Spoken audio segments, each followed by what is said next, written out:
to the truth of the conversation. So, what do students think when they join luxury? Is there a certain, like a transformational journey? And when they start working with luxury brands, what do you think is something which you want to put light upon? They're kind of counselors. I would say that we are trying to counsel them right from the first day they enter Kind of? school. It's not kind of. We are full-time counselors. And I feel sometimes I'm not even teaching. I'm not even into luxury. I think I'm into... What do you think the students should stop doing, as in right now, what they're doing to be entering, and what they should start doing from the day they start to even define that I want to be something in luxury or I want to study luxury?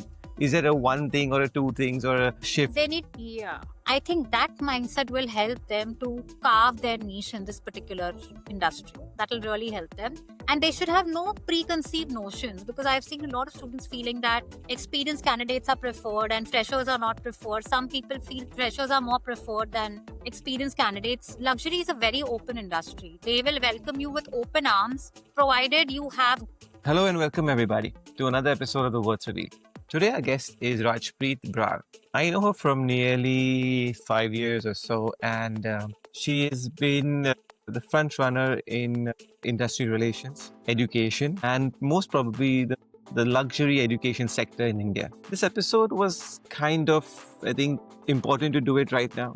Very interesting because I just finished my workshop with SP Jain, and I was looking at the students and they were so excited to get into the industry and work. And they always have a perception about luxury. So when I met Rajpreet back at SP Jain, and we got in a discussion and said, okay, you have to come on my show and you have to tell the people, not just SP Jain, but every other luxury aspirant and enthusiast out there, to how do people get to where they are to become brand managers or even merchandisers or sales or wherever they want to get into, from the perception of luxury to luxury people working on the other side of luxuries. So welcome Rajpreet, and please tell us something about yourself, an origin story, that how you went from teaching, because I saw that you were teaching so many different things, and then you went into luxury, and how did luxury happen to you? So it's actually, this particular career of mine is not exactly something that is my choice. Started off, even teaching wasn't my choice to begin with.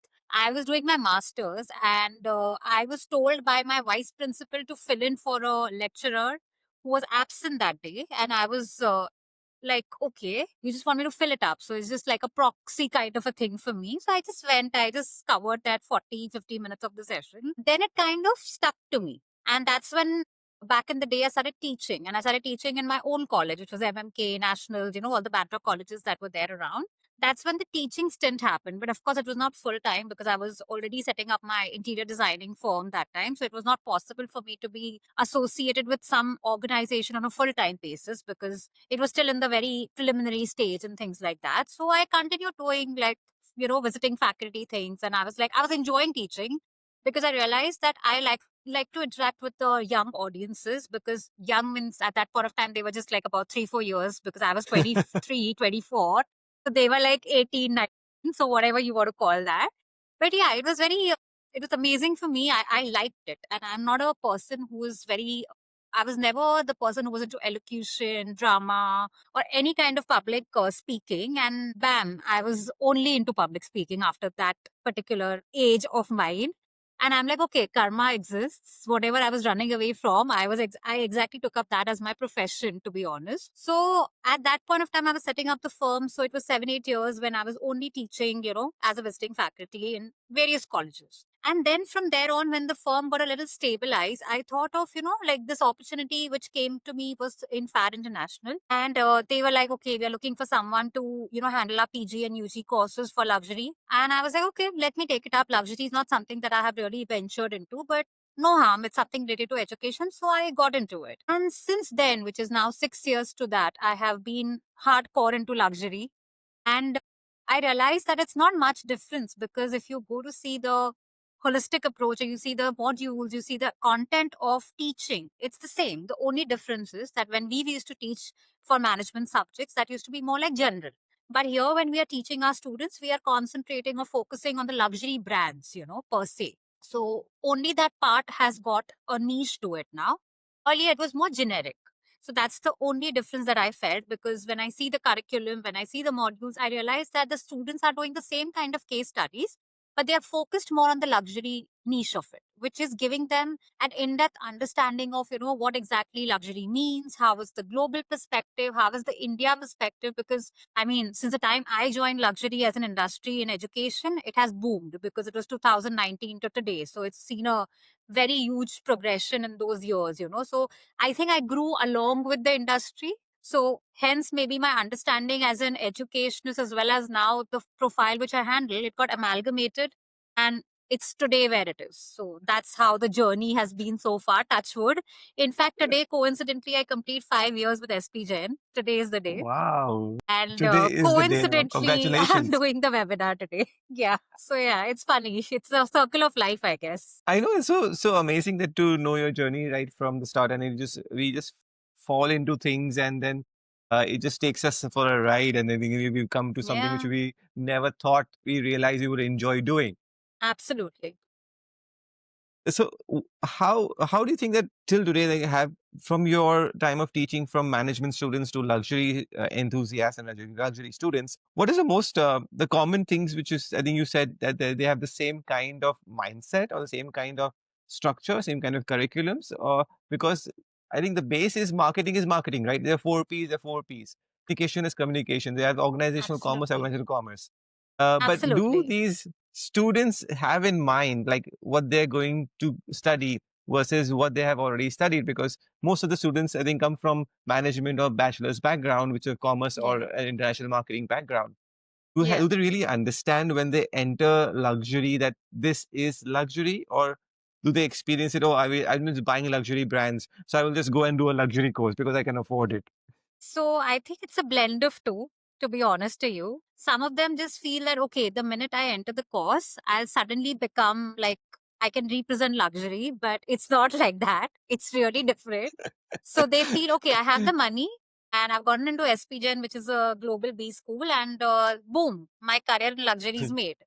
And I'm like, that's not how it works. Luxury is a domain which is, it's super open. I feel I have seen students from various backgrounds come into this particular profession, and they have welcomed them with open arms. Like I have students who have been lawyers, IT background, medicine, dentistry, architects, engineers, everything. Wow.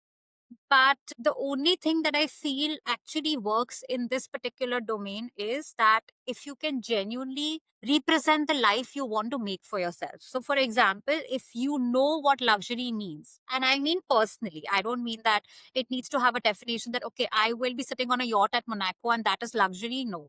What I'm trying to say is that luxury, you can't be faking it, because not everyone is exposed to the kind of life that we have here in Mumbai or anywhere for that matter. I think people who are living in Mumbai itself don't have the same kind of lifestyle. I mean, they might have the money, but they might not have the exposure, okay, because they come from a very normal family, basic Indian family, or anybody from anywhere, but they don't know how to go about it. So they feel we do the course and suddenly we become luxurious. That's not how it works. You need to have that transformation journey where your life itself becomes luxury from your perspective, and then you can actually get into it as a career. What I mean to say here is that everyone's perspective of luxury is different. But the common I, ground here is that you need to relate to it.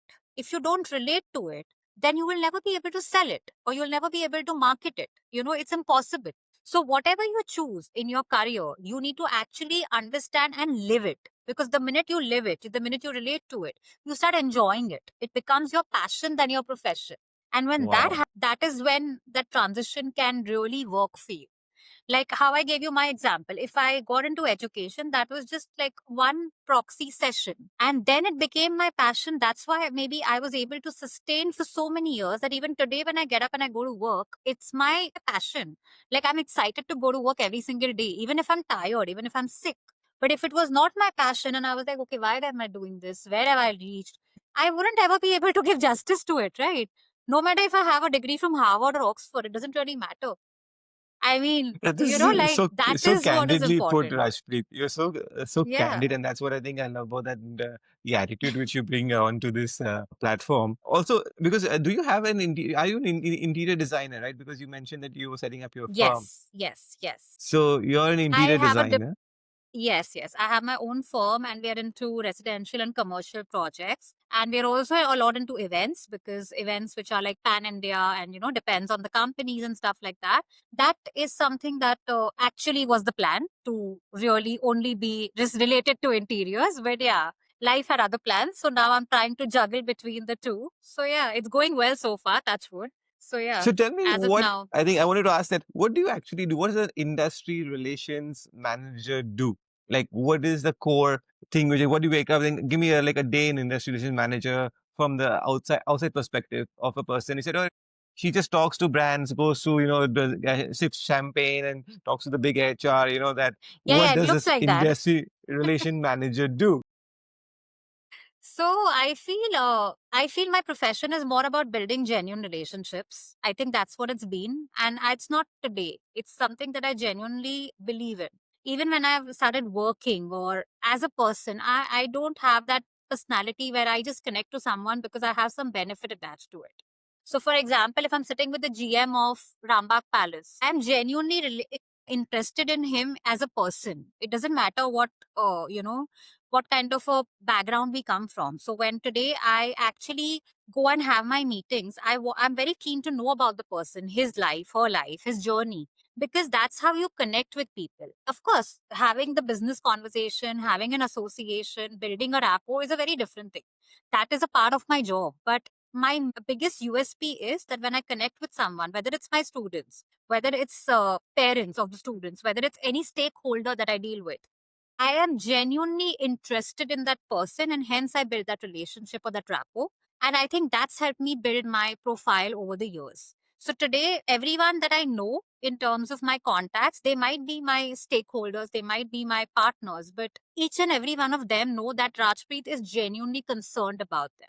Because I have a very simple personality. If I'm concerned about someone, that will show. But if I'm not concerned, that will also show. So there's no fakeness there. There is absolutely no fakeness. And I think that's what an industry relation or a corporate relation person needs to understand, that you can't use people just for their connects, just for their position, or just for the Yeah. brand that they represent. If you genuinely want to build a lifetime connection. Today, if I have someone at any brand, say a Louis Vuitton or a Gucci, anybody, but if I don't have a genuine connect with them, then eventually it'll die down because it'll just be like a Yes. barter system that they need something from me, I need something from them, and it's done.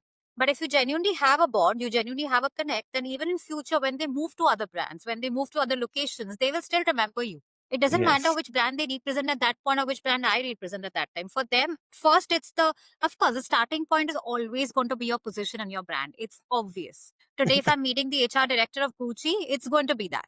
But eventually, it's the person that matters. That's Mhm. what I have realized over a period of time. So that is the difference. That's the kind of life I lead on a daily basis, and I think that's why I enjoy it, because people are so different that you Yes. keep on meeting them, and every time you meet them, there's a different shade to their personality or your own personality with them. So it's quite fun, I would say.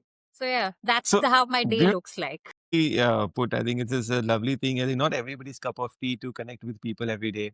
To to I agree. handle people from luxury. I feel that there is a certain knack required for it.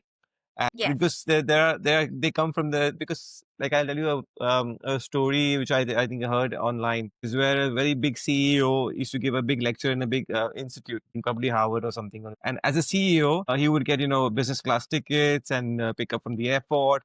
And when he would reach at the class, he would be like get coffee in like one of the most amazing cups and mugs. And some few years later, when he was not the CEO, so he was just an ex CEO where he paid his own ticket. He was travel economy.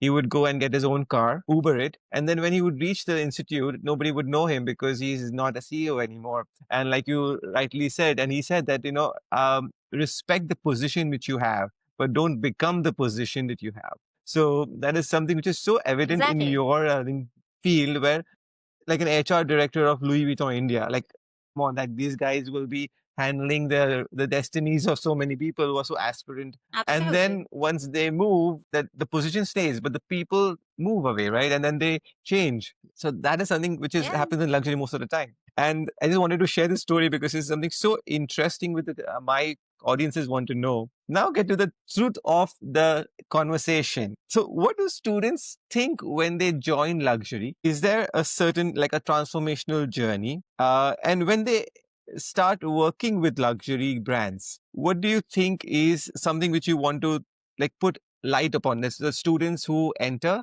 what do they lack and what do they have? As the industry, how do they shape them? How eventually when they start working, what are the shortcomings and the probably the advantages which they have gotten from whichever educational degree which they do? Is there something you shed light upon? Because as an industry professional, it's very important. And I tell most of the students which I meet internationally, even online, is that they have to have a mindset depending on you, and you meet students daily. So from your perspective, is understand that what students perceive when they enter, what do the industry helps or the brand or the education helps, and eventually where do they even land? So, to be honest to you, some students are a natural. Like when we have interviews or when we meet them for the first time, no matter they have a luxury background, they don't have, it doesn't matter. Whether they're experienced or they're freshers, they are a natural.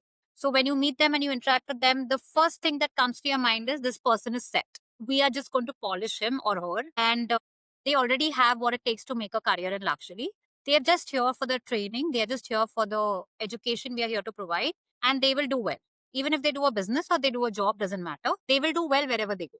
That is the first thing. That is the first category. Then there is another category of students who are somewhere in between, I would say.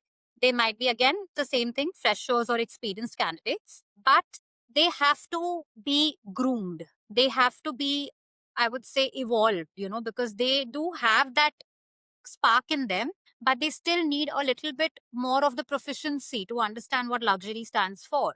It can be in terms of communication, body language, it can be in terms of personality. But they do have the intellect, but they need the brushing up skills to make the package more fuller. And then there is another category, which is the third category, I feel. Definitely the students who need a lot of work, a lot of hard work needs to go from the faculty's end, from the industry's end, because they are absolutely new to the world of luxury. They are here because they have found out about the course. So the third category is, like I mentioned, is more about the students who need more training, more guidance from the faculty, from the industry, more exposure, and way more amount of training, because they have just entered this course looking at the luxury, how it looks like for a normal common man. They don't have much of knowledge about it. Their communication is weak or their personality needs to be developed, and they're not bad. They just need to be groomed well. It doesn't mean only with the education, it needs to be a 360-degree approach. But the trick in all these three category of students is that they need to understand what are their strengths and what are their weaknesses they need to work on, because if they don't know that, then it's very difficult. Because no Hmm. matter what we do as faculty, as industry, it's impossible for us to train someone who doesn't want to be trained. Like I Hmm. always tell my students that if you feel that we are some magicians who are going to come to the class and just like have a magic wand and suddenly you're going to transform into this some Cinderella princess, and you're going to go into the world of luxury and make a mark, that's not going to happen. Because like I think it's a very very valid question which people keep asking. So if you ask someone, okay, give me your strengths, the person will have like a string of strengths that the person will tell you. But the minute you ask someone that their weaknesses, suddenly they're like, let me think about it. Like they don't know their weaknesses. So then I'm like, okay, you think you have 100 strengths, but you have not No even two weakness. weaknesses. How is that possible? Like it's impossible for a person to be so perfect, right? It's none of us are perfect. But imagine if you're like spending, see, ultimately the courses are for 1 year or 2 years. Any kind of a degree program is not more than that. Now, whatever we can do, maximum with the kind of time we have with students on board, we do it. But if there is no Hmm. realization from within that what are your weaknesses which you need to work on, no matter how much of education, hand holding, experiences, travel, everything. But if you don't want to work on them, then nobody can teach you because you're not Hmm. willing to accept it first, right? And I think you must have seen it the most because y'all are faculty, y'all are literally in the class. Like we to meet them way later because our placements happen way later. But you guys must be meeting them every single day. So when you see them, you come to know that okay, We are teaching them, but how much is getting absorbed, that we can't see. You know what I mean? So that is the kind of gap needs to be bridged. And that needs to come from both the ways. I would say, I think hence SPJN as a global institute has made it. In fact, the luxury programs have made it a point that the vision is to incorporate as much industry, as much experiences, hands-on experiences as possible, so that the students understand, okay, it's not all glory that it looks. It's a lot of hard work. It's a lot of tedious hours. It's a lot of standing on their feet, heels for I don't know how many hours. So that's when they understand the kind of effort which goes into making a career. It can be any industry or domain of luxury, but it's a lot of hard work. So Hmm. we try and do that, of course, but eventually it's upon the candidate how much they want to grasp and how much they want to extract out of it, I feel.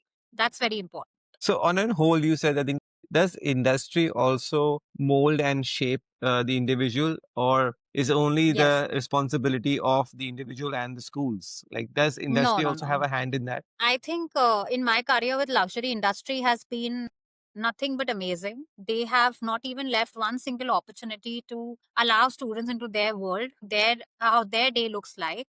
Like they make sure that the student understands each and every student understands what their life situations are.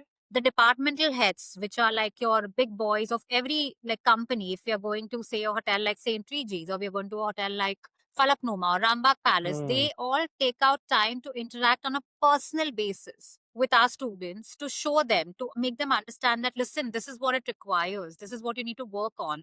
This is what we do on a daily basis. This is how we have our challenges. We have our good days and bad days. So the industry has been absolutely, I would say, a 50% partner in helping us, groom these students to whatever extent we are able to. So the industry is a very integral part, I feel. So how does the reflection come out? Because I have seen and I've taught many cohorts on and off at like SPGen, and then I see more. I do coaching for mid-level and entry-level professionals also around the world, and I see that some of them even come from a very good institute and management and B schools which are very very acclaimed. They still Yeah. lack the initiative, and some of them not coming from a school or initiatives, Yeah. sorry, schools, they are very risk taking initiatives. Like they will just go heads on and say, so what kind of attitude a person should have, at least in the luxury industry point of view, at least in India, to understand that, okay, listen, I'm going to go in a luxury industry. This is my growth and this is my chart. I'm going to reach this place, and I'll just jump, and then I will adapt to it, or will I make a plan and then, okay, at 2 years I want to become, a sales manager, I want to become a brand manager, I want the CEO in 7 years. So is there a Yeah. balance between two, or is it like people just go hands on and like, let's see what happens? I think it's a balance between the two. What I tell our students is that if you have an attitude to evolve and if you're not resistant to change, only then you can make a mark in luxury, because luxury is one industry which changes literally overnight also. Like I remember when COVID hit us, luxury was one industry that boomed. And Yes. that was because they had the ability to kind of adapt. Our education completely also changed because we went from offline to online modes. And that kind of made us understand that if you're not adaptable to change, then it's very difficult for you to grow as a person if you're resisting change. And I don't mean that you need to change means you need to be very volatile. No, I don't mean that. I just mean that if a situation or if it's the call of the hour, then you need to have the strength and the ability in your character, in your own self, to evolve with time and to see what works best for you. Because it's not necessary that something that works best for you might work the same way for me. It might be different for me. So that understanding of evolving and change and the balance between it is very important. That's what our So students need to know. we are kind of counselors. I would say that we are trying to counsel them right from the first day they enter Kind the school. of. It's not kind of. We are full time counselors. And I feel sometimes I'm not even teaching. I'm not even into luxury. I think I'm into therapy. So I would say the entire team must be thinking that way, because we are like, what's going on? Like, what kind of life coaches have we become, which we are not even aware of? So it's like, yeah, it is not kind of. Don't make it sound so good. It's actually that. So Yeah. So it's compared fine. to It's the kind of not way. just speech, and do you think that the education industry, which is providing these students that platform, and in the industry, if you see There are a lot of schools. Are they all the similar thinking or the similar machines or similar counselings or similar exposures? Fortunately, no. I'll tell you why. Every person who heads a particular department has a different way of thinking, right? So, for example, if you and I are in a team and say you are the one who's heading it or I'm the one who's heading it, entire life or take on the industry will drive the mission of the course. So, if I don't have an approach which is open, which is flexible, which is wanting to inculcate every practical aspect of a particular industry into the course for the students to understand, then it's extremely difficult. And I have seen that because I've worked under different organizations, have been associated with them differently, sometimes part time, sometimes full time. So I feel the vision of the person who's heading and driving that particular institute or course makes a huge amount of difference. So if that is on track and that's in line with the industry, then it's fine. Otherwise, there will be certain challenges which will be faced by the team who is trying to do their best, as well as the students, because they might not be able to get what they can get, I would say. So I feel that vision is very important. And if you have that vision in place, then things will fall in place because the team will understand that, okay, this is what we are supposed to do. This is what is the call of the hour. And we are going and getting this done. So yeah, that's important. So, and you've seen, say, like said, 2019 onwards, do you see there's a drastic change between India and the Indian luxury ecosystem post COVID, and even before? You must be exposed to a little bit of luxury. So, what do you think has been the biggest catalyst where you think Indian luxury has boomed up and everybody in the world now is opening their eyes to, okay, this is an Indian customer. Like when they enter, they mean business. Like they have the money, they will buy or Yeah. they will not buy, but they have the capacity to understand that.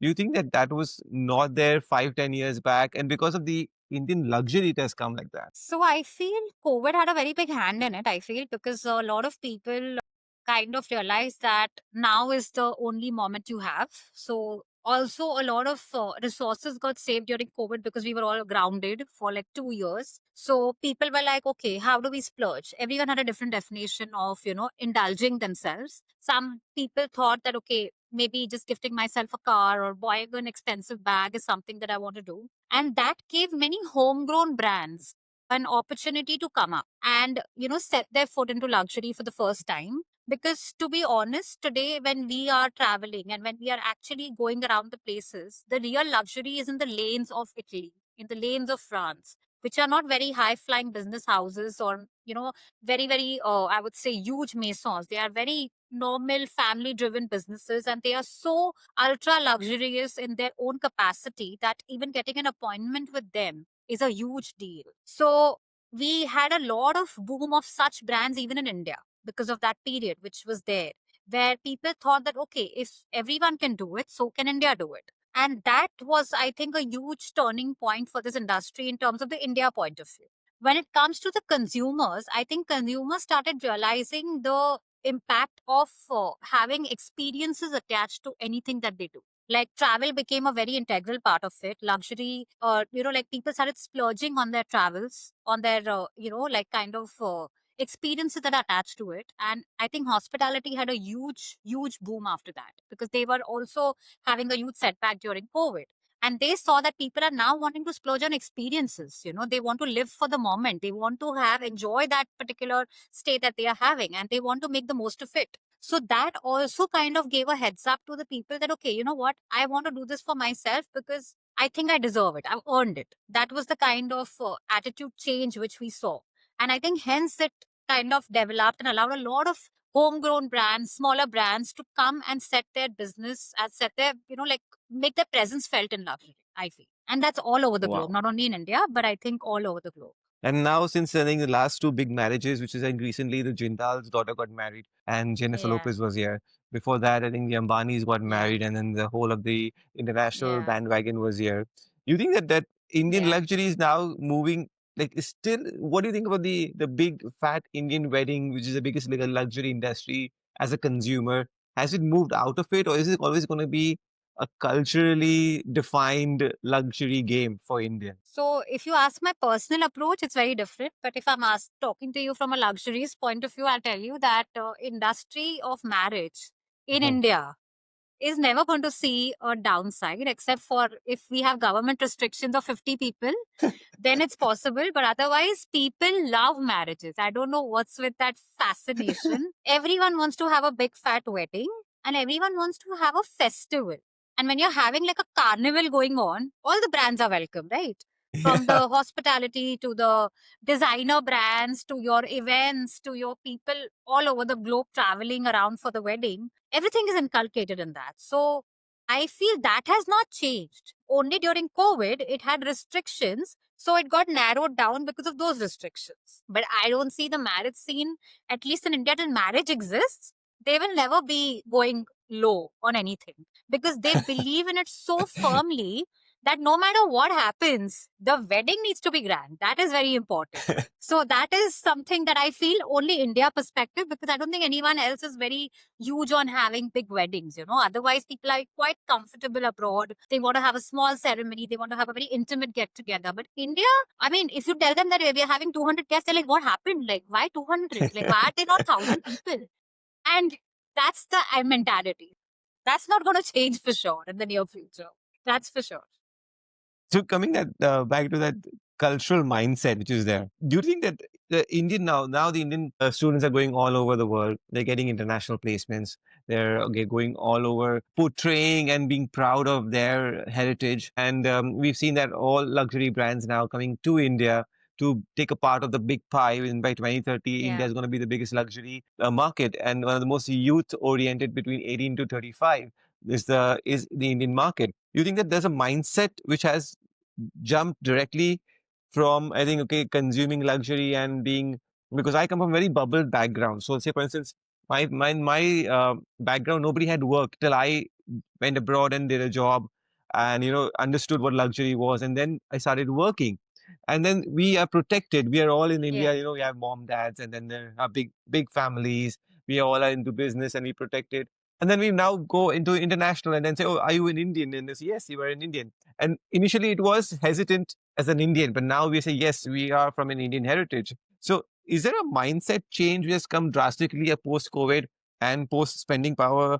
And the world has said, okay, yeah, these guys are now in the top economies of the world and they're spending and then they are worth luxury, apparently. So I feel Indians were always amongst the top buyers, because after China, if there's anyone who competes with the global luxury brands in terms of purchasing power, it's been India. And that's something that I have heard from most of the brand heads, be it a Ferrari to a Louis Vuitton to anybody in the world has told me that if it's China that overtakes us, I think it's because of population or I don't know, the exposure. But after that, it's only Indians. In terms of consumers, we've always been on the top bracket. So nobody can question that bit. That's been even Yes. it's luxury. You'll be like, okay, what is different? मतलब management ही पढ़ा रहे हो और क्या कर रहे हो? You know, that kind of an attitude might come up. But today, luxury is a full blown, industry, and people are aware of it and they want to work for it. They don't only want to consume it, they also want to work for it. They want to know that, okay, if I want to buy a Lamborghini, then what does it mean to sell a Lamborghini? What does it mean to market for them? What does it mean to strategize their finances or whatever, things are related to that? So people are more keen on the back end now. So hence maybe there is been a huge surge in that numbers. Like people genuinely want to make a career in this particular domain now. So that is interesting. That's been a shift, I feel. So if you were 22 or 20 and then you wanted to enter luxury, what would you have done differently with all the knowledge which you have right now? And you would go back and say, okay, let me just see, I want to be a success in luxury. What would you do differently? I think the only thing that I might have done is probably specialized in my master's in luxury, which I did. Of course, I did my master's in general management. I think that was the only thing I would have done differently, probably. But today, when I look back into it, I feel even that's not a bad choice, because ultimately, when you work for this particular domain, you learn a lot. So even if you've not done, like Yes. if I have not done it, I don't feel I've lost it, but I have to learn on the job there. It's not that I cannot learn. I cannot stick to that thing that, okay, I've just done general management or general marketing and I should be okay with it. I need to learn on the job every single day, evolve myself, keep myself updated with everything that's happening, because that education is needed. If you don't know how to do that, then it's impossible. So that is one thing that I keep doing every single day. Luckily, I have that thing because I'm very interested in luxury as a person also. So I love exploring different avenues. I love to study about it. I love to meet people. I love to understand what they do. So that has helped me, I feel, a lot. But I think that would have been the only thing that I might have done my master's in luxury itself. So that would have given me a little more in depth knowledge before joining the industry. That would have been the only thing different. That's it. Nothing much. So, what do you think the students should stop doing, as in right now, what they're doing to be entering, and what they should start doing from the day they start to even define that Hmm. I want to be something in luxury or I want to study luxury? Is there a one thing or a two things or a shift? They need to stop thinking that their schools or their colleges or their degrees are the gateway for making their careers in any field. They are the gateways. Like I always tell our students that y'all are the brand managers for us. Y'all are the, like, SP Jain is a brand because of you guys. Y'all represent us in the industry. Y'all make your careers so beautifully, and your journeys are so inspiring for zillions of people who join the courses after y'all, that we are known because of you. We are not a brand without you, because if you all are not doing well in your careers, then we are nothing.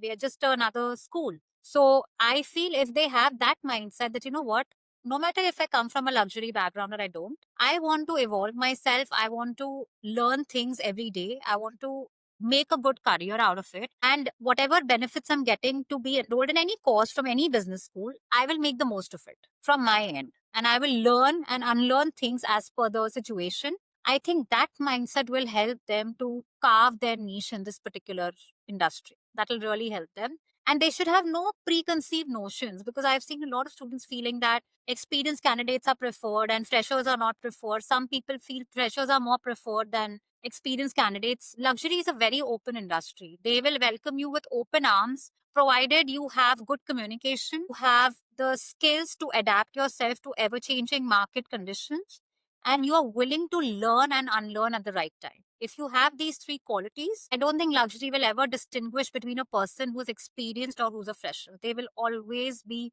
more than happy to have you on board. That's very important thing. That aligns me to my next question, which is pretty much what you're saying. What are the basic things? Because you must be talking to so many HRs and so many luxury brands. And what are the two, three basic things when they're talking about, like, Rashpreet, I want this kind of a person. I want the basic this. Is it anything which overlaps for all the brands? Like, okay, I want A, B, and C. And then you must have heard this multiple times. Three characteristics which the industry or the multiple brands tell you that in, like, Rajpreet, I want these kind of people. Is there something like that? Yeah. So the three qualities which I've been hearing forever is been communication, personality, and confidence. When these three amalgamate, the candidate is very good for them. The reason that they say this, they have a lot of practical approach towards it. They're like, if a student is a rank holder in class, okay, he knows or she knows everything about the domains, about the brands, about how luxury works. But if they're not able to communicate, if they're not able to relate to the personality of the brand, if they are not able to show the confidence, and I don't mean overconfidence, I mean basic, simple confidence, then it's very difficult for them to hire. So these are the three non-negotiables which we keep hearing time and again from recruiters across the brands globally. That are Hmm. these are the non-negotiables for them. If this is done, then they are happy. They're very, very happy. They're more than happy to train you, or they're more than happy to give you all the possible on-the-job training, to give you all the information that you require to be a part of the brand. But this is something that they do need from the candidates. So, Rashpreet, you had. So, what do the candidates think about these things, and how do they perceive their personality, confidence, and communication skills? Because they, in their mind, thinks that they are the best communicators, they're the best personality, and they're the best confidence sometimes required, even because they come from XYZ schools or XYZ backgrounds, that we have no hesitation and we are doing so well and we're so good. Is there an eye opener thing which is required? And when they see this, do they really resist it or do they learn from it? I think they learn from it. They don't resist it that much. Yeah. So I think it's a good blend again. Some of them are very open to these criteria which we just spoke about, and they are like, okay, ma'am, we are willing to learn and we are willing to have the required training. Like, we have a lot of mock interviews, we have a lot of one-on-one sessions with the students, face to face as well as online, where we try and tell them that, okay, this is what is needed. Apart from you having a see, interviews are always going to be jittery for everyone, including me, including you.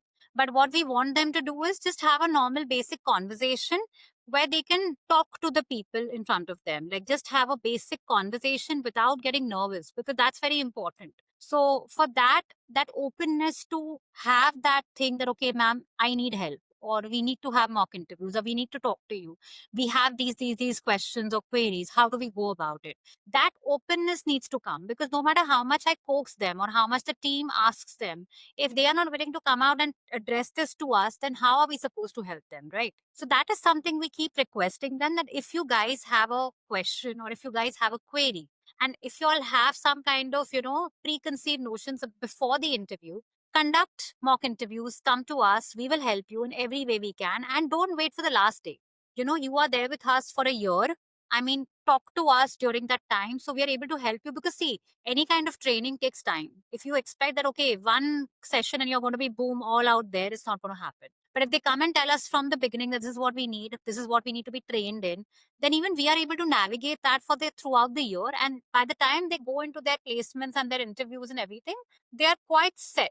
They are quite like seasoned to handle those kind of conversations. So that is something that the students, some of them are very, very willing to come and tell us that they are like, okay, we need this. And some of them still need to be like, okay, what do you need? What do you need? What do you need? And still nothing comes out of it. So it's a mix, I would say. Now I've just made peace with it, I would say. Can't do much. Okay, that's how it is. Okay, that leads me to another question is that how do you think they would understand what is the key that that would work or has worked? Because you've seen so many cohorts and so many students, so many things. What is the one thing which a student should inculcate to become great luxury professionals? Like, is there like a behavior, a lifestyle choice, or characteristics, or a trait, or something? Because we need to put this seed way before it starts to become into a plant and then become into a tree. And then at the age of the tree, it's difficult to prune and tell them to go grow a certain way because they've Yeah. already done that. So Yeah. how do you tackle that? Is there something which you can do about it? I just give them one piece of advice, which I give them during my opening session with them, which I tell them that you need to be someone whom you expect at the brand when you visit the brand. So, for example, if you're walking into an Audi showroom, the person who is interacting with you, there is a certain level of expectation that you have from the brand, right? That is someone you can aspire to become.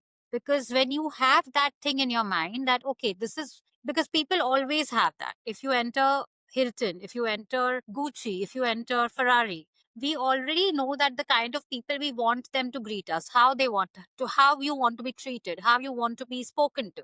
So the minute you put yourself in that position to understand that if I'm expecting this from a brand or a person, then I am supposed to become that if I want to work for that brand. The minute you get that into your mind, it's very easy for you to learn and unlearn things. So you got to think on Wow, those lines. That's it. that is That I'll very just do the trick. intelligent.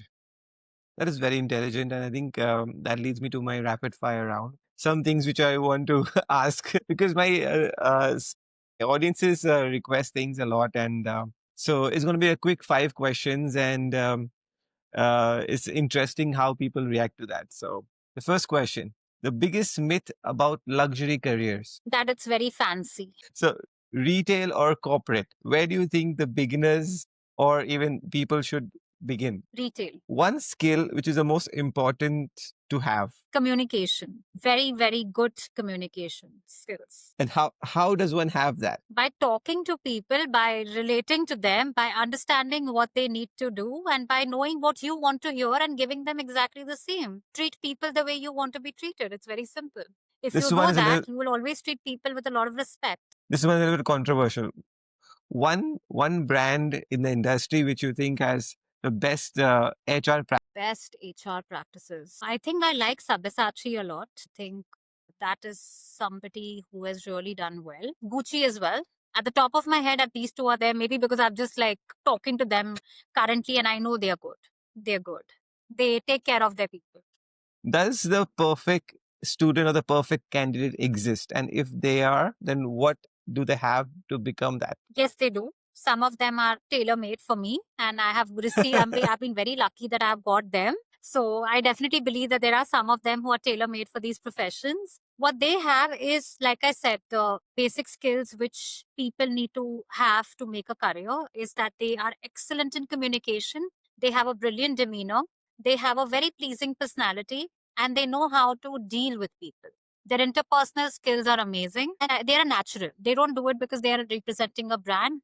That is who they are. That is their personality. And they don't have to, they just need the technical training which we provide as schools or as faculties, but they are a absolute natural. That's who they are. So any brand to have them will be very, very lucky. That's what I feel. So that is a rapid fire round, and it's been Lovely.